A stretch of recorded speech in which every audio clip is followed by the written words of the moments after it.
تو پھر آج بھی آپ یہ بات مانیں کہ پھر سپریم کورٹ نے آج بھی یہ بات صحیح کی، لیکن یہاں پر ہو رہا ہے کہ سلیکٹو قسم کا ایک ریاکشن آتا ہے. جب آپ کے لیے وہ چیز سوٹیبل ہے تو وہ ٹھیک ہے، ویل اینڈ گڈ، لیکن اگر نہیں ہے تو پھر آپ کہتے ہیں نہیں.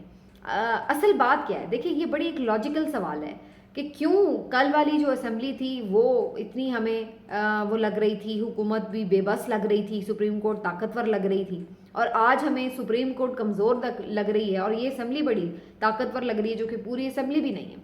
تو اس کی وجہ صرف ایک ہے، وہ یہ کہ کل جو طاقت والا ہاتھ تھا، جس ہاتھ میں ایک چھڑی بھی ہوتی ہے، وہ ہاتھ کل سپریم کورٹ کے اس والی سائڈ پر پیچھے تھا، اور آج وہ ہاتھ اس پارلیمنٹ کے پیچھے.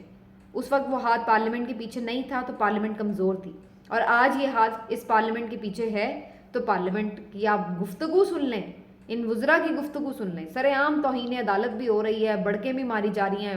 اب یہ بات صرف توہین عدالت تک نہیں ہے، اب بدماشی ہو رہی ہے، اب باقاعدہ بدماشی ہو رہی ہے. بدماشی سے وہ کہتے ہیں کہ نہیں کرواتے، کروا کے دیکھ لو، ایسی کی تیسی کروا کے تو دیکھ لیں آپ، یہ بھی کروا لیں. اب تو بھائی وہ اس طرح اترے پڑے ہیں. تو جب یہ والی سچویشن آ جائے تو آپ سمجھ جائیں کہ پھر یہ کیا ہے، یہ کون، وہ کہتے ہیں نا میں نہیں بول دی میرا یار بول رہا. تو یہ پیچھے سے جو یار بول رہا ہے نا ان کا، وہ آپ سمجھ جائیں جنہوں نے ان میں اتنی ہوا بھری ہوئی ہے کہ یہ اتنی بڑی بڑی باتیں کر رہے ہیں اور کسی چیز کو خاطر میں نہیں لا رہے. لیکن اب سوال یہی ہے کہ کیا یہ طاقت ان کی جو سامنے ہے اور جو پیچھے ہے اس کو چیف جسٹس صاحب چیلنج کر سکیں گے یا نہیں، یہ ہے بڑا سوال. اب ساری بات ان کے اوپر آگے رک گئی ہے. جو ایک پازیٹیو خبر آتی ہے سپریم کورٹ سے وہ یہ کہ جو ان کے اوپر پریشر تھا اندر والے معاملات کے حوالے سے کہ جی ججز ساتھ نہیں ہیں یا کوئی بینچ کے ایشوز ہیں، یہ وہ کافی حد تک انہوں نے اپنے ریزالو کیے. اور اب بہت یہ امید افزا خبریں ہیں کہ جو ججز کی ایک بڑی سپورٹ ہے وہ انہیں حاصل ہو گئی ہے. مزید جو وکلاء کے ساتھ بھی ان کا ایک بنا ہے سارا ریلیشن شپ، اور وکلاء نے بھی جس طرح سے سارا ایک جہتی کیا ہے، وہ بھی چیز جو ہے وہ ان کو ظاہر ہے ایک اسٹرینتھ دے رہی ہے. پلس عید کے بعد چیف جسٹس صاحب مختلف بار سے بھی خطاب کریں گے اور اس سے بھی جو ایک انٹریکشن جنریٹ ہوگا وہ بھی ایک بڑا امپورٹنٹ فیکٹر ہوگا. تو بظاہر یہ لگ رہا ہے کہ چیف جسٹس صاحب نے اپنے جو ایک کمیونٹی ہے اس کی ایک اسٹرینتھ حاصل کی ہے، اور اسی وجہ سے چیف جسٹس صاحب ایک بہتر پوزیشن میں ہیں. لیکن اب وہ بہتر پوزیشن کو استعمال کر سکیں گے اس چیز کے لیے کہ اپنا فیصلہ بھی منوائیں، آئین کی بالادستی بھی قائم کریں اور طاقتوروں کے آگے بھی کھڑے ہو سکیں. یہ ہے وہ سوال جو ان کے لیے اس وقت ہے، جس کو کہتے ہیں نا میک اور بریک سچویشن. یا وہ اپنا نام جو ہے وہ ہسٹری کے ایک طرف سیاہ حروف سے لکھوائیں یا سنہری حروف سے لکھوائیں، یہ اب ان کی چوائس ہے.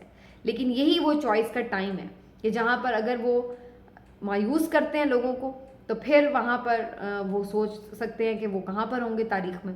لیکن جو ابھی تک کا ان کا کیریکٹر ہے وہ یہ بتا رہا ہے کہ وہ چیف جسٹس صاحب اپنے معاملات پر اٹل ہیں، وہ کوئی غیر ضروری لڑائی تو نہیں چاہتے ہیں. اجتناب کیا انہوں نے جتنا کہ حکومت کو بیچ میں نہ گھسیٹیں، ان کو نہ اہل نہ کریں، ان کو توہین کا مرتکب نہ قرار دیں، لیکن فیصلے پہ عمل بھی کروائیں. لیکن اب یہ اس سٹیج پر لے آئے ہیں سچویشن کو کہ جہاں پر فیصلے پہ عمل نہیں ہوا، اور اب الٹیمیٹلی جو آپ کے ذمہ داران ہیں ان کو بلانا پڑے گا. اور اب یہی بیسکلی آپ کو ان کا جو اگلی سماعت ہے اس میں یہ سارا جو ان کا ریئیکشن ہوگا، جو ان کا حکم ہوگا، وہ آپ کو ریویل کرے گا کہ انہوں نے کیا سوچا ہے، انہوں نے کیا ڈیسائیڈ کیا ہے، اور جو اہم ملاقات ان سے ہوئی ہے اس کے بعد وہ کہاں پر کھڑے ہیں. یہ وہ فیصلہ آپ کو سارا ریویل کر دے گا. اس سے اندازہ ہو جائے گا کہ آئندہ کا مستقبل کا منظرنامہ پاکستان کے لیے کیا بننے جا رہا ہے. تھوڑی میں یہ ضرور بات کروں گی کہ آزاد کشمیر کی الیکشن میں نے آپ کو بتایا تھا کہ جو جوڑ توڑ جاری وہ سٹل ابھی تک جاری تھی، اور کچھ ریزسٹنس دکھائی ہے جو ابھی تک بندے ان سے مینیج نہیں ہوئے، اس لیے نئے وزیر اعظم کا انتخاب نہیں ہو سکا. لیکن ایک افسوسناک واقعہ بھی وہاں پر پیش آیا. ایک رکن ان کا جو کہ بعد میں اپنی وفاداری جس نے تبدیل کی وہ کارکنان کے ہتھے چڑھ گیا اور اس کی انہوں نے خوب ٹھکائی کی، لہو لہان کر دیا. اس کی پکچر بھی بڑی چل رہی ہے سوشل میڈیا پر. تو یہ بڑا انفارچونیٹ ہے دیکھنا کہ فزیکلی جو ہے وہ کسی ممبر اسمبلی کے ساتھ اس طرح کا سلوک ہوا ہے. اور اس پہ اب دو طرح کی رائے تھی. بہت سارے لوگ کہہ رہے ہیں کہ جی دیکھیں جو لوٹے بنیں گے ان کے ساتھ اب عوام اس حد تک جا رہی ہے، تو یہ ایک خوف پیدا ہونا چاہیے لوگوں کے دلوں میں کہ جناب ہم نے یہ کام نہیں کرنی، وفاداری تبدیل نہیں کرنی. لیکن میں ذاتی طور پر سمجھتی ہوں کہ اس لیول پہ جا کر اس طرح کا ریئیکشن یہ کوئی مناسب بات نہیں ہے. ووٹرز کے پاس بہت طریقے ہیں کہ وہ اپنا غصہ شو کر سکتے ہیں. آپ انہیں آئندہ کے لیے جب بھی ووٹ کرنے جائیں تو آپ اپنا ووٹ نہ کر کے ان کے لیے ان کے اگینسٹ ووٹ کر کے اپنا غم و غصہ شو کر سکتے ہیں. لیکن فزیکلی پکڑ کے مارنا پیٹنا لہولہان کرنا یہ کسی بھی طور اس کی اجازت نہیں دی جا سکتی. یہ کوئی مہذب معاشرے میں اس قسم کی حرکتیں تو ظاہر ہے آپ موب اگر کنٹرول کرنے لگے گا چیزیں تو پھر اگین وہی بات ہے, یہ تو انارکی والی سچویشن ہے. تو اس چیز کو تو انکریج نہیں کیا جا سکتا, یہ انفارچونیٹ ہے.